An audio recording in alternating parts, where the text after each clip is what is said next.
Hi, everybody, and welcome to another episode of Freeing Your Mind podcast. I'm your host, Daniel Dukeman, and this week I have with me Nick Hoffer. How you doing, Nick? Good. How's it going, Daniel? Doing good. So those that don't really know who Nick is, um, Nick interviewed me back in like August or September. He was doing a big series of Instagram lives, and he was actually the first person who interviewed me that I shared my story with. And so from there, we've kind of evolved into what you have now with the podcast and everything that I'm doing on social media. And so Nick was kind of the catalyst for that. So I'm really stoked to have him on the podcast today. Nick, tell us about yourself, a little background. Yeah. Well, first off, it was super cool to have you on my live series that we did on Instagram. But that also turned into a couple of podcast interviews for you. Yeah. I know we had you on, Steve had you on our podcast, Range Minded Podcast, not too long after. I got tons of questions, and I think that's how you got on Brittany's podcast. Yeah, so I got on Brittany's podcast through that. I think that one was lined up. Both Steve's and Brittany's were lined up before we even finished the Instagram live in the message feed. And then, you know, did the podcast with Brittany and just kind of kept talking afterwards and just never really stopped talking. And then a few months later, met in person. And now we've been in this relationship for 5 or 6 months now. Who would have thought that coming out and sharing your story on an Instagram live would have led to some of the things that it led to right after? I know it was, you said the first time you shared your story, and I know for sure it was the first time you did it live on the internet. Mm. And it was something really cool to experience. And I think it's even cooler from the outside looking in to see how you've grown and how you've created an entire show of your own out of that and built this relationship with Brittany. And I get to kind of see you guys evolve in that through Instagram and social media, which is really cool. And I've watched a few of these episodes. Like I said, when I reached out, I'm like, dude, let's do another show, but have it be from your perspective as the interviewer. So that's really cool, man. Yeah, I'm excited about it. It's been a crazy evolution, and I was just kind of scratching the surface. Like about a year ago, I was just kind of like, I think I'm going to do this, and start sharing my story, but really unsure of myself and what to do. But to see it evolve and to see the good that's come out of it is amazing, and the connections. Well, I You can know, tell you right now that the level of confidence that I've seen you evolve through video and recording is you're 100 times further than when we talked the first time. oh, oh, absolutely. The first few like videos that I did were just so difficult. Like I was scared to do a video and just post it on Instagram.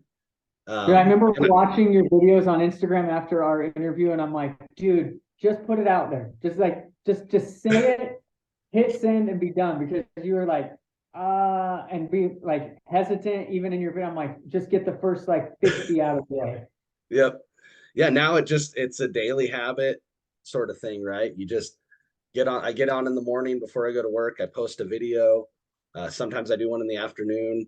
Sometimes I do multiples in a day, and it just happens. Like when it comes to me, I just do it and it flows. There is no hesitation. I still say too much, but I just let that happen, right? I do the same thing. So I know you mentioned that before we started in kind of the pre-show talk, like about how I haven't been posting a whole lot or been live a lot. So I had did those lives, posted those all to Instagram, and then my focus kind of shifted from Instagram to TikTok, and I grew a pretty healthy following on TikTok promoting my business and myself, and ended up getting that banned, and I built it back twice. And I've been telling people this month has been like the shittiest month of my life. Everything that could go wrong has gone wrong, including something we'll talk about here in a minute. But Yeah.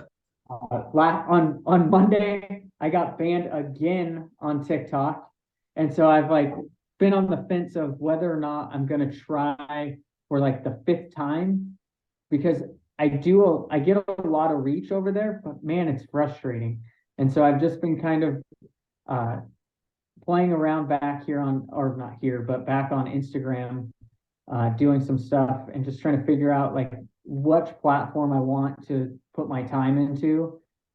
Because most of the stuff that I do is truly to promote my business side. I forget a lot. I had this discussion last night with Brenda. Like, I'm really bad about videoing and taking photos when I'm out doing events uh, live because I'm so wrapped up in the event.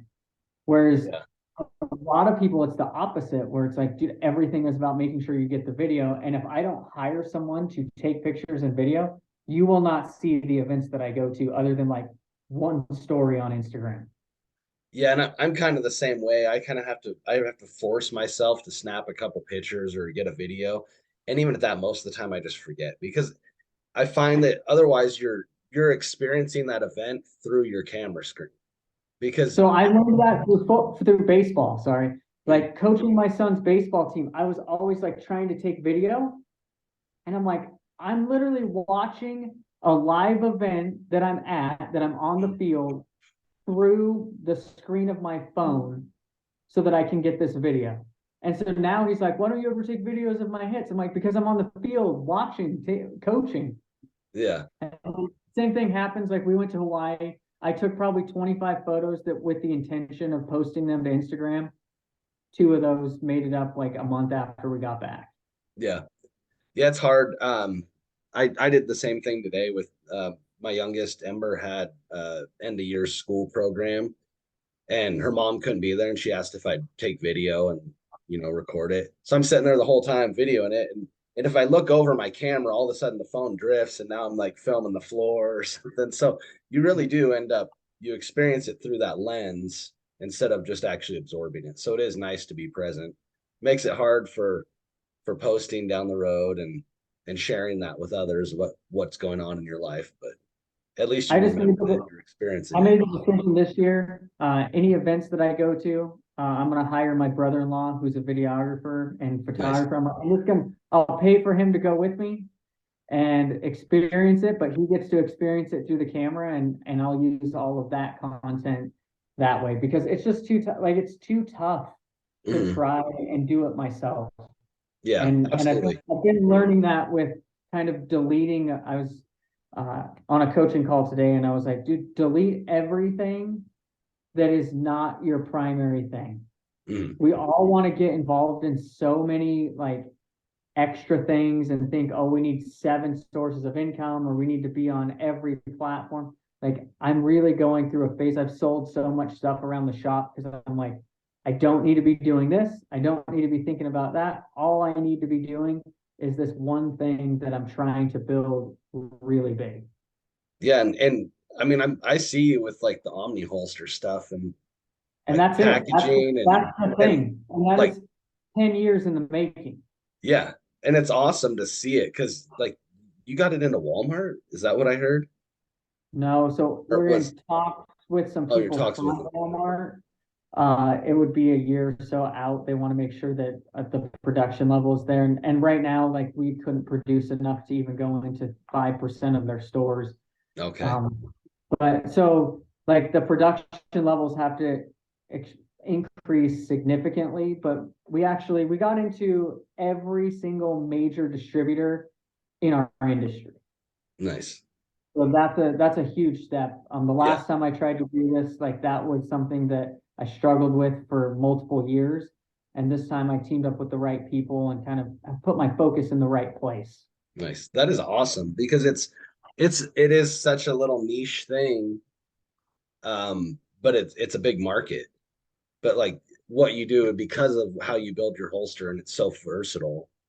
But Yeah, then like so for people who don't know, I own a company called Hoftac Industries, and it's a holster manufacturer. So people who want to carry a firearm every day, like I make products that help you carry a firearm, a holster. So the Omni Carry is a multi-fit holster system that you can, what I've kind of coined the term of fine tune your fit. It's not one size fits all. It's one holster can fit all sizes. mm, So it has a realm of adjustment to where you can tune it in to fit each individual gun properly, not just kind of dump it in there and hope that it works well enough. So right now I have over 300 guns that I've tuned it in to fit, and those are all listed on the fit list. And it's ever growing, right? So every time I find something I haven't tried, I kind of dial it in, see if it's going to fit, and do it that way. So I teamed up with the right company. Adaptive Tactical helped me do a lot of the distribution. So Nice. the way that it works is I produce everything, they buy all of it from me, and then they distribute it to all the wholesalers. Nice. It takes a ton of work off of my plate. Yeah, I bet. That is way cool that it's to see that grow and just to see that the connections that you're making with that and how that's changing things. Yeah, so absolutely. If your mom's not here, yeah, do whatever you need. My son's here waiting after school for his mom to pick him up.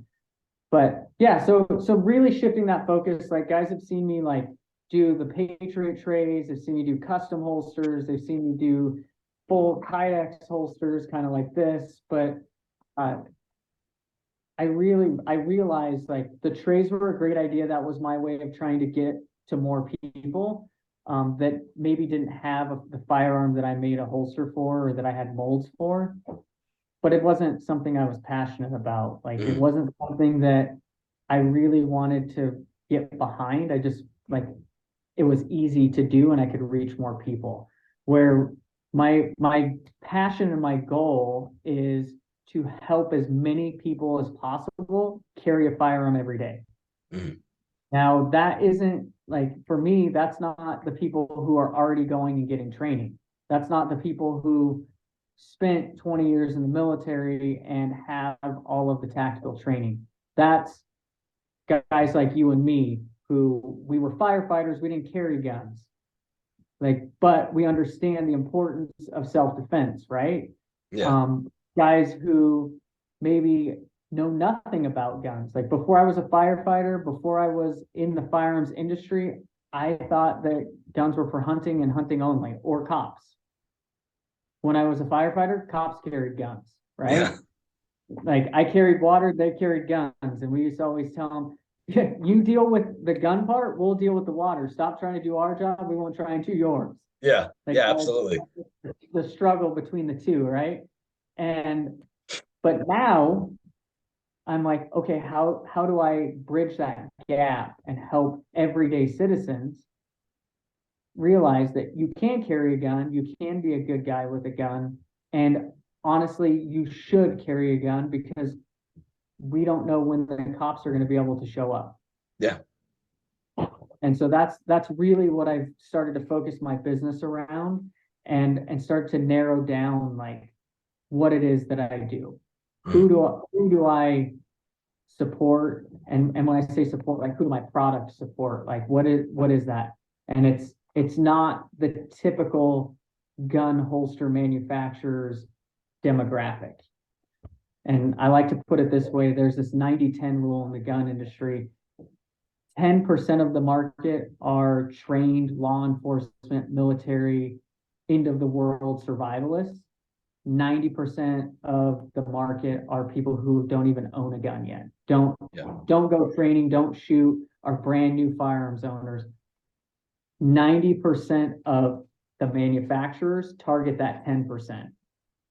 And I want to be a part of the 10% that target the 90% of the market, which is really weird when you say it that way because everybody wants the cops, the veterans, and the people who are out on the range every day.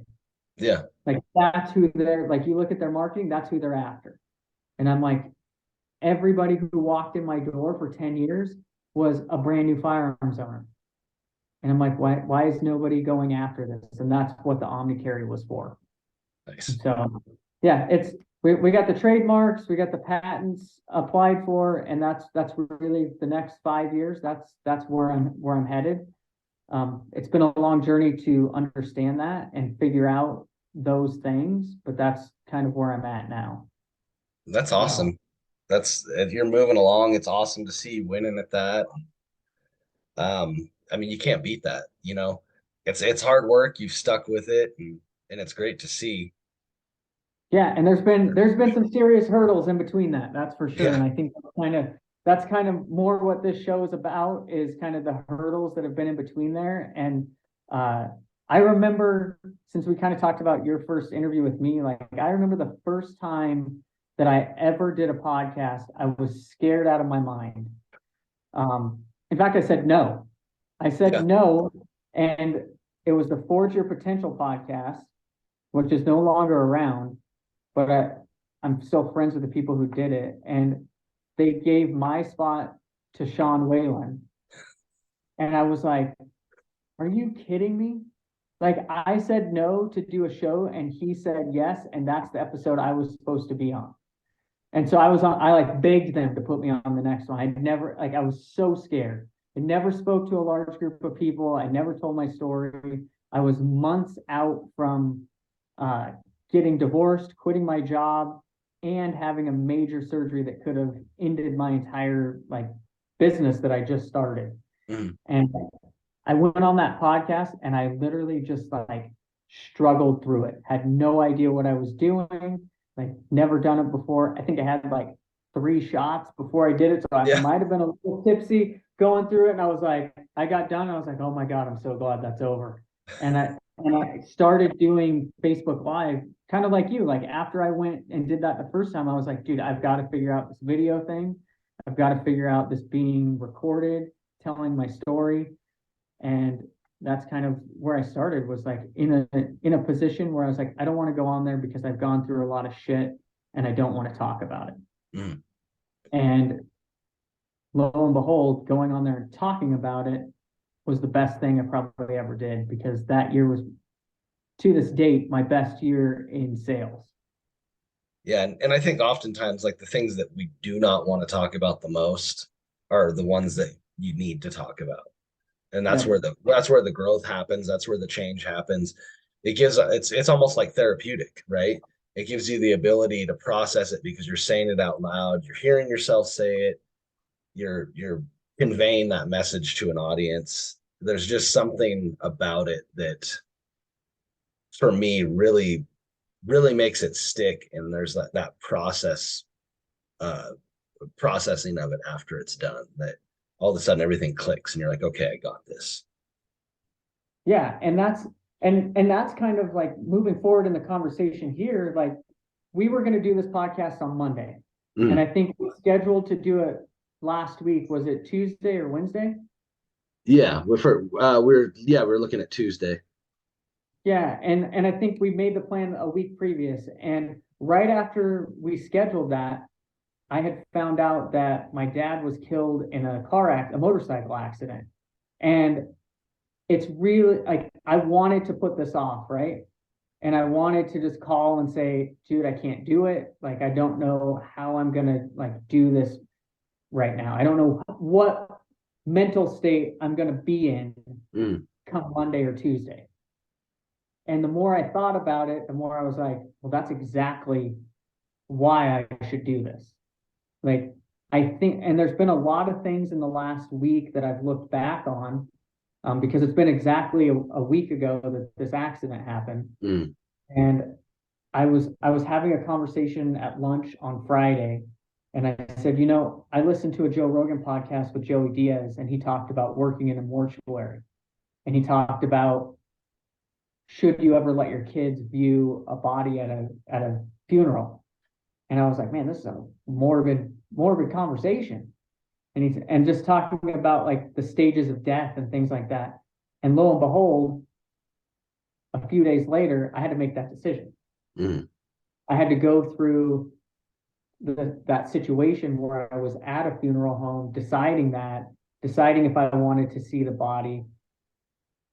And just literally days before, listen to that podcast, which helped me through those decisions. And the more that I've worked through this, like I'm the type of person that, like, if I'm having an issue at work, I'll go talk to a therapist Mm. without having any stigma towards it, because I want to talk about things, because Yeah. that's how I move forward. And my dad was a drug and alcohol counselor.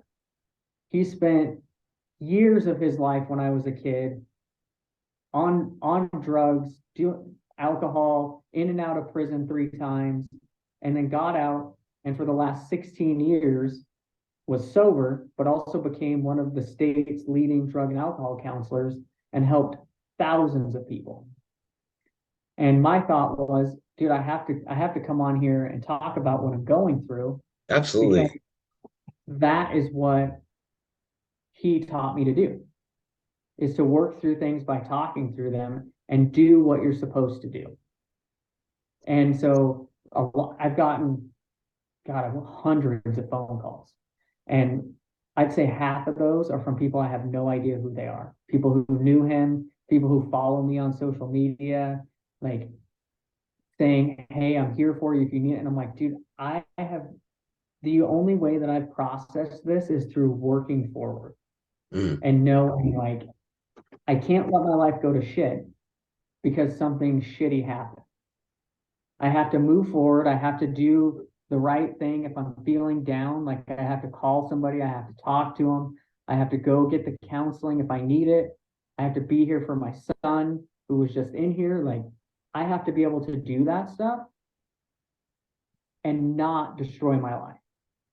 absolutely. And I think that's important for people to hear, Nick, because a lot of times when we're in those dark places or just in a depressed state, whatever that happens to be, whether it's a loss of a loved one, a tragic event, some sort of trauma that you're experiencing or dealing with, without talking about it, we bottle it up.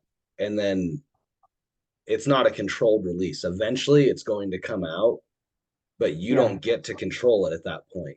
And it usually So when comes out. I experienced that in my divorce.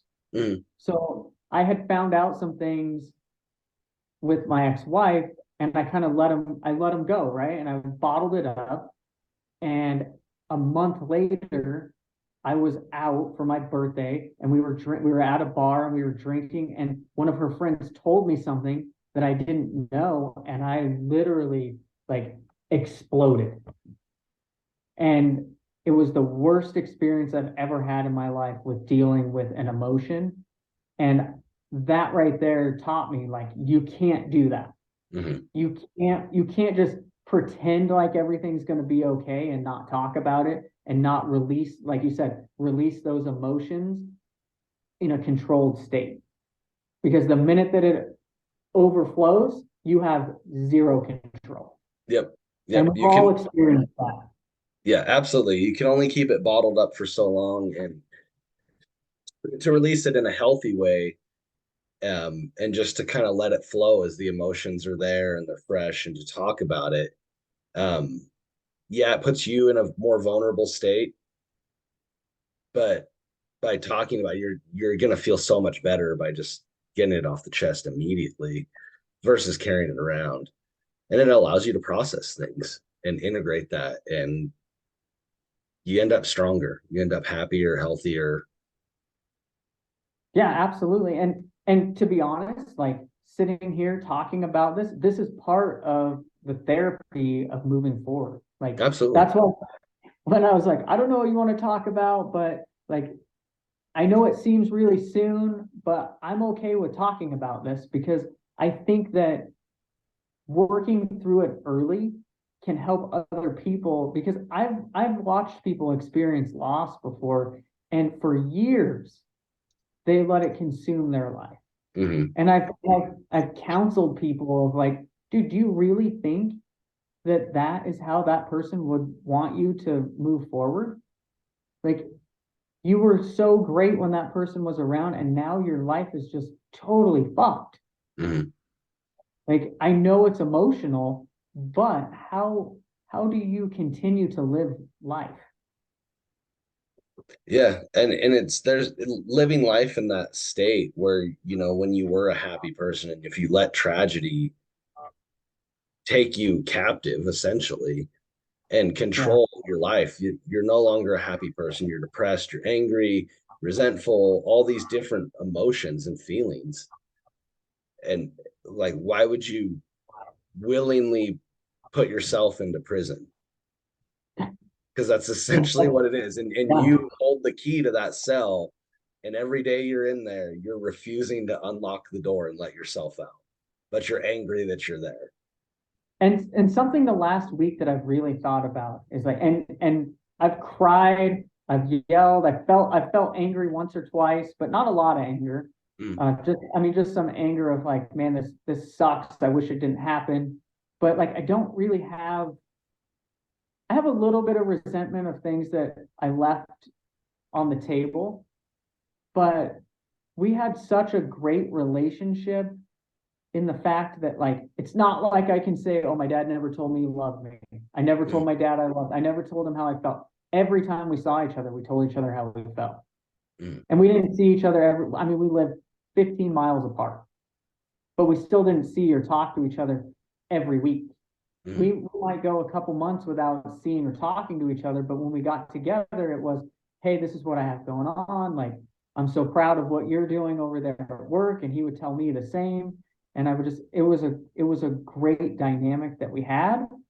And every time before we left, we would tell each other, hey, I love you, give you a hug. Like, we'll talk to you next, I'll see you next week or whatever, or we need to get together more. Like, I remember the last time that he was over at my house was a few, like 3, 4 weeks ago.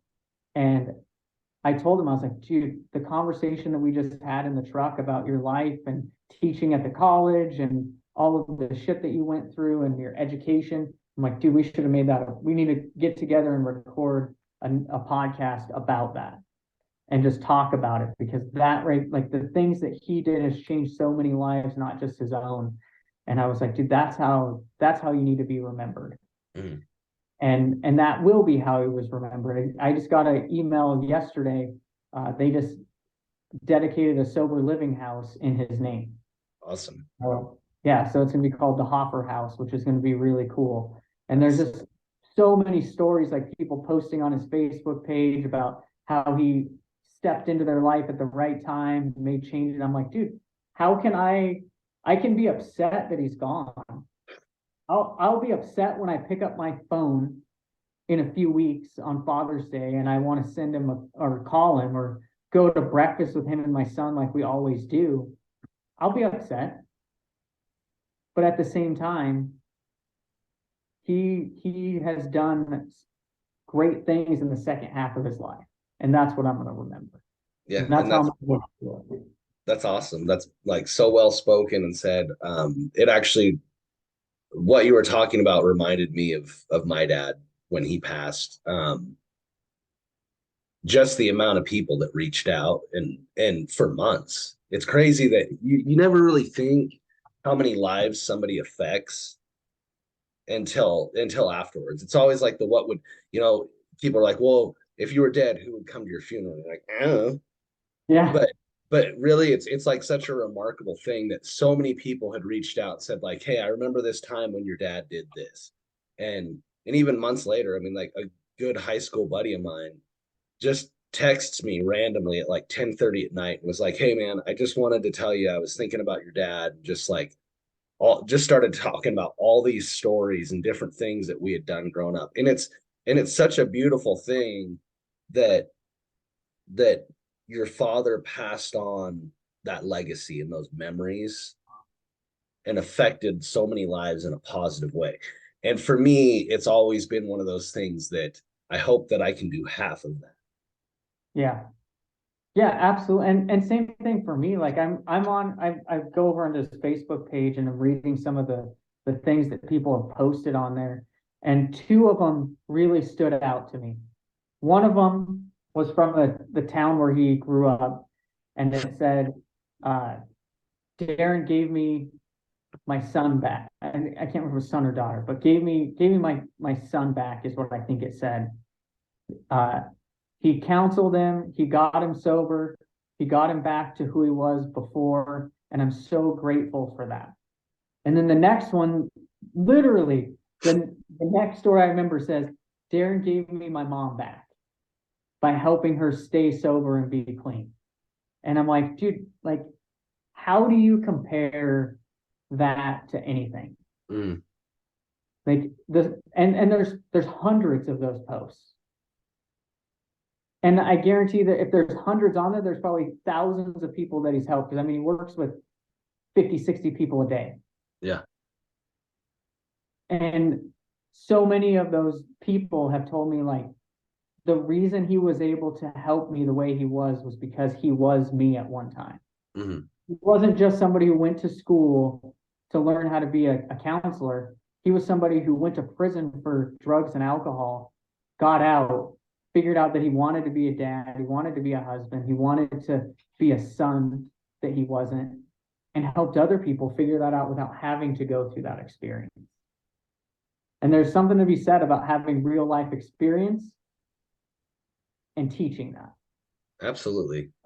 That life experience, I think, far outweighs any college degree that you can get. And one of those discussions we had in the truck when we were driving over to my grandma's house was about he just got a job at a college. And he's like, I have a bachelor's degree and I'm teaching I think it's like some sort of drug and alcohol class at the school. He goes, when they offered it to me, I literally like tried to turn it down because I'm like, I'm not qualified for that. Like, I don't have, I'm not a professor. And the lady told him, people listen to you because you have real life experience. And I sat in the truck and I said, Dad, you can't go to school and get the education that you have. Yeah. You have to totally fuck up your life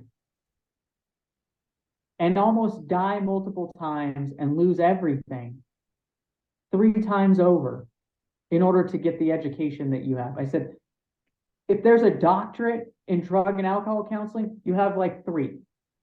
Yeah. Like, I never really thought of it that way. And I'm like, dude, nobody is more qualified to teach that class than you.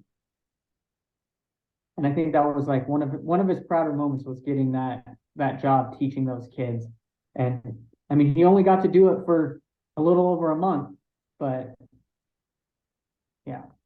But I mean, what a way to uh end the legacy though, or to I, maybe I not think end it's it isn't the right way, but to that pinnacle, yeah. right? But as sad as it is that he's no longer here, he 100% went out on the top of his life. Yeah, and that's amazing. That's awesome. So yeah, I think that looking at it from this perspective is the only way for me to move forward without putting myself in that dark place, Mm-hmm. without creating that PTSD down the road or creating those regrets or creating a problem between me and my son because I shut down and refused to address these things while they were happening, Mm-hmm. or shutting down and being angry and creating a rift between me and Brenda and my stepkids and like doing and just creating that like anger. Instead, I'm like, dude, I'm gonna keep working. I'm gonna get through all of the formal stuff I have to do to prepare for his funeral and those things and the insurance stuff. We're going to take care of that. And I'm just going to focus on what can I do to help my son? What can I do to help his wife? I mean, he still has bills that have to be paid. His wife still has to survive her life. Like, how do we help those people? And by accepting what happened myself and doing these things, like that's how I do that. Yeah. And I've been that way with everything in my life. Like my divorce, how do I move forward? Like how do I accept this? Don't look back and move forward. Yeah, that's you have a great attitude about it, and I really can't think of a healthier way to work through things like that.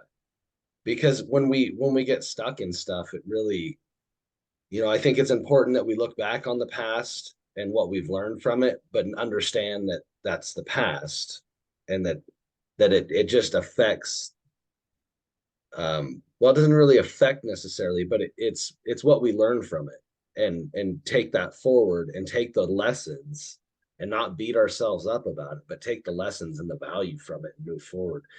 And that attitude that you're talking about and having with this, I think allow you to be a pillar, not only for yourself, but for your family and your loved ones during this time as well. But And I think one of the things that, and I learned this from my dad too, is that when you're going through something, it doesn't benefit you to hold it in. no, You got to find someone that you can talk to about it. And so like one of the counselors that I went to during my divorce when I needed someone to talk to that wasn't family because I wanted someone that didn't take sides, that didn't know the other person, that I could, if I wanted to vent, I could, but if I wanted an objective solution, I could get that too. And I think that paying for a counselor or a therapist, that's the best way you can do that mm, and not have any judgment, right? yeah, Well, like when I talked to my dad, either growing up or as an adult, and I'm like, hey, I would call him. I'd be like, dude, I just need to work through this. Like, put your counselor hat on and just talk with me through this because if I don't talk through it, I'm going to internalize it, and then it's going to become like this festering problem, right? And we see that with like traumatic experience in the fire department, in the police department, in the military. Like, why do we develop PTSD? Well, we have something that we're we're going back to, and we're not working through. We're just letting it work us, right? yep, And I think that if more people didn't have this like negative connotation to speaking to someone about it and showing a little bit of vulnerability, that our mental health scenario might be a little bit different. absolutely. And that's what it's all about because even with everything that uh the military, first responders, law enforcement, fire service, all that have put into place with like post incident stress debriefings and different things. If the people involved in the incident are unwilling to talk, it's of no value. You're just sitting in a room staring at each other. Well, what do movies and TV shows and people who are in those scenarios show us? It's not cool. It's Yep. not tough. It's not macho to go sit down and talk about your feelings. Yeah. What's cool is to go get plastered and freaking be an asshole and go home and just be a jerk and then not realize why you're doing that. Yep. But I have a rule for myself. I was explaining this to my grandma the other day, and I said I have a rule that if I'm upset or angry, I don't drink alcohol. Yeah. And the reason for that is because that's when consuming alcohol becomes a problem, when it becomes a coping mechanism, when you go to alcohol because you're upset or you're angry about something and you want to lose yourself. So for Yep. me, I enjoy alcohol. I mean, if you can see behind me, there's a whole lot of whiskey back there. Yeah. But I will never like if I'm mad at somebody or I'm upset about something, my go-to is not to go drink. And sometimes it's like, dude, I just really want to have a beer. This would Mhm. probably make me feel better. And I'm like, dude, that goes against your core values. Yeah. Because my mom was an alcoholic, my dad was a drug user and an alcoholic. Like those things do not go well together if you want to forget about something. Like that turns into a problem. And that's how I have stopped myself from going to that. Yeah. And that was a lesson that I had to learn that eventually I had to just realize that I was self-medicating and that wasn't a corrective measure. It was actually just essentially it's just pouring gas on a fire.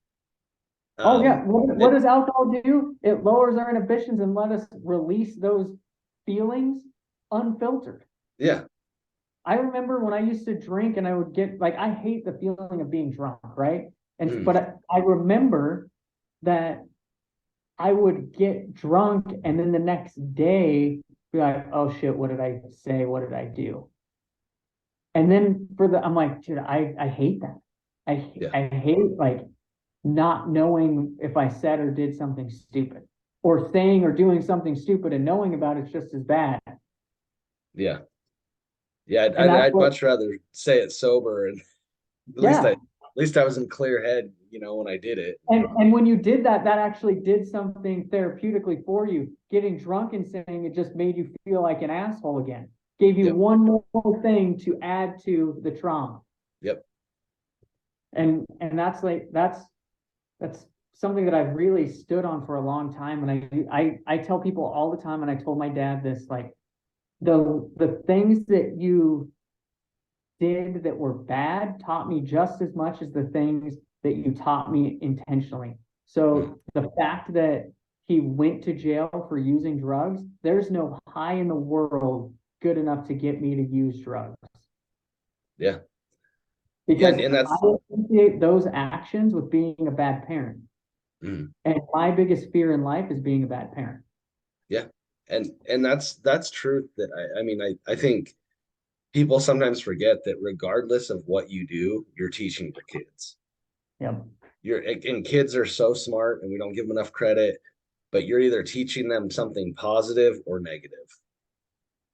And I and think people like to think like, oh, look, I'm doing all this good, and that makes up for well, they still remember the bad. I've been drunk a couple times around my stepkids, and I remember we went out to dinner, me and Brenda, and we met up with these guys that we went to this wine bar, and I'd never been drunk drinking wine before in my life. And I drank a whole bunch of red wine, and I got sick when we got home, and I puked in the bathroom, and I was like just super sick. None of them will ever forget that because they're like, Nick was laying on the floor crying and puking. And I'm like, I'm never doing that again. Yep. And that's like one of two times that they've ever seen me like drunk like that. And I'm like, dude, that is the last thing that I want to be a memory. Yeah. And I mean, I actually don't even drink around my kids anymore. I reserve alcohol use for like pretty much rare social occasions, very like Wow. spare incidents, maybe once a month. But I don't even drink around them anymore because I feel like they had enough exposure to me drinking in a bad way that it wasn't a positive thing. And they very much know that. We openly talk about that yes, I still drink, but I choose not to drink when I'm around them to Yeah. separate that. And they appreciate it. They've vocalized how much they appreciate that. And that's something like with my parents, like my mom and dad aren't married. They're married to other people, right? But Mm, my mom and my stepdad don't drink alcohol anymore. And my dad and his wife, they met in recovery and they don't drink or do drugs or anything, right? But like if I go to dinner with either any of them, I don't order alcohol. And mm, I don't think I think maybe my dad's ever seen me drink a beer, like had seen me like two times ever. Because I never drank around him. And Brenda asked me one time why, and I'm like, I just don't feel like it's appropriate. yeah. I go, they tell me all the time that I can. And every once in a while around my mom, I'll have a beer when my sisters or something are around. But like I would never take alcohol to their houses. Mm, And I would never order alcohol if I was sitting at a table having dinner with them. yeah. And it's not because I think that it would be a problem for them. It's that it doesn't feel socially appropriate. Yeah. Yeah. Because It's it's I had such a problem with them doing it in front of me. Like I feel like it's mutual respect not to do it in front of them. yeah, absolutely. And it's almost like I don't know, to me it always feels awkward to be the only guy that is drinking. That's true too. And like I mean I can be around people who are drinking and not drink. And there is a certain point where everybody has consumed enough where it's awkward being the sober guy. But when you're the only one drinking, I think very quickly there's this like stark difference. Yeah. And so I remember this had to be not last year, but the year before. Me and Brenda started 75 hard. I didn't last very long because I fucked up on the workout, but I remember for like 9 months, the biggest thing for me, like I didn't want to do 75 hard because I didn't want to not drink. Mhm. And finally I was like, that is so stupid. Like maybe I have a problem. I mean, I don't drink a lot, but if that's the only reason that I feel like I can't do it. So then we started it. I lasted a couple of weeks with the workouts and I missed one. So I was like, oh, I got to start. And then Sean did a call and he like said something. I'm like, I gotta bow out. Like I've just been checking the boxes. Like I wasn't actually doing it right. But I didn't drink for 6, 7 months. Mm. Like I went 7 months without drinking. And I was like, dude, because I'm like, I may not do the workouts, but that was the hardest part. So maybe I can just push through that. Yeah. Now, I would say after not drinking for that long, alcohol is not like I don't even have. I would me and Brenda go to dinner and we'd have wine. I don't even drink every time we go to dinner. Like it's just like you said, I reserve it for different times.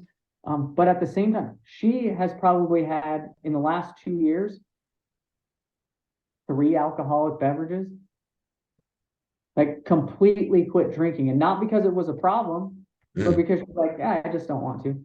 And so Yeah. now, but I learned going through that with her at the beginning was like, anytime you told people that you didn't want to drink, it was like, oh, what happened? Oh, why aren't you drinking this or that? And like at first it was like, oh, you had like a story, right? You were doing 75 hard, but now she's just like, I just don't drink. Like it doesn't agree with me. Nothing against it. Like no reason why. But and then if we go places where we know we're going to be around people who are going to make it a big deal, she'll just order soda water and lime. Looks like she has a drink. Yeah. Or if we go to someone's house, she'll just bring her own like tumbler and be like, "Oh yeah, I'm good," Yeah. and just avoid the conversation because it does get weird with people who are like drinkers. Yeah. It is a weird thing that it is. It's like they're offended a lot of Yeah, times. I think what that is like when you talk to someone who goes to the gym and you like give them reasons why you don't go to the gym. Yep. And really, it's like they don't give a shit if you do or don't go to the gym. They just do it because they like it.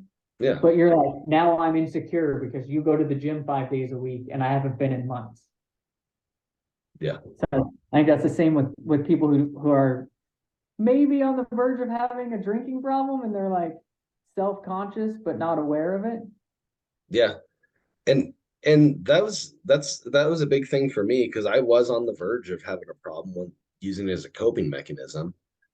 But now for me, very much like I once I started questioning really why I wanted the alcohol or needed the alcohol, and once I actually had that conversation with myself, now like there's times where like even if I go out and it's one of those opportunities that like yeah I can drink and it's fine, it's the right setting.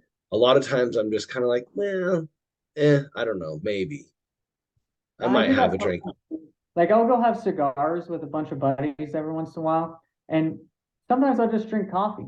Mm, And I'm like, and everyone's like, oh, I'm like, I don't know.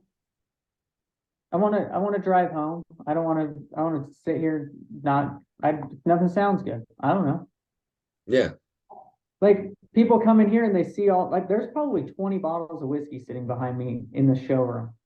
And same at my house because people buy it for me for gifts. Like customers Mm, bring me bottles of whiskey because they saw one and they're like, oh, this guy like, and they'll bring it like, you got to try this. And so I'll try it and it sits there and people would think like, I have all this alcohol here that I probably drink it every day. Dude, I don't think I've poured anything out of those bottles in months. yeah. Yeah, it's just that Maybe because I don't have clean glasses either. yeah. Yeah. If you got to drink it out of the bottle, there's then you're like back to that. Yeah, Is this a it might be a problem? problem.